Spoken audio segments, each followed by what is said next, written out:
A fight over how much control local governments have over their own communities versus the state's authority to step in is brewing tonight in South Carolina's capital city. It all centers around Columbia's local law that bans conversion therapy for minors, the use of counseling to change a person's sexual or orientation or gender identity. Our State House reporter Mary Green explains why this fight has much greater implications for cities and towns all across South Carolina. A measure that's likely to be included in the next state budget would revoke state funding from any local government that enforces a local law banning conversion therapy for minors. The city of Columbia is the only place in South Carolina where this applies. Groups including the ACLU are calling this funding threat a, quote, legislative act of extortion.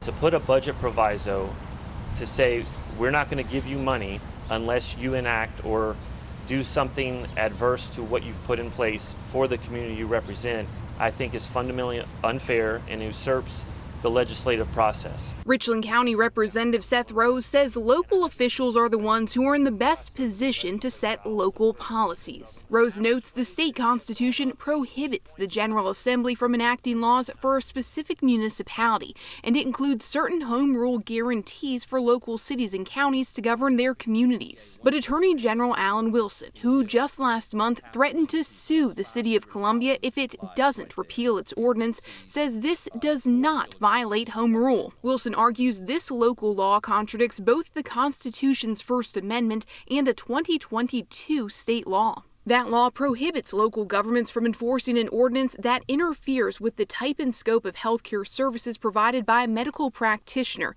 or the professional conduct and judgment of a medical practitioner when providing healthcare services. Home rule is not a blank check for a local city or county to do whatever they want. The city of Columbia cannot go down and dump sludge into the river here any more than they can pass a law that conflicts with state law or the state constitution.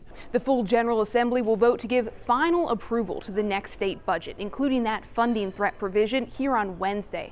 I asked Governor Henry McMaster if he would veto that measure if it gets to his desk. The governor says he'd have to take a closer look at it first before making a decision. Reporting from the State House, I'm Mary Green.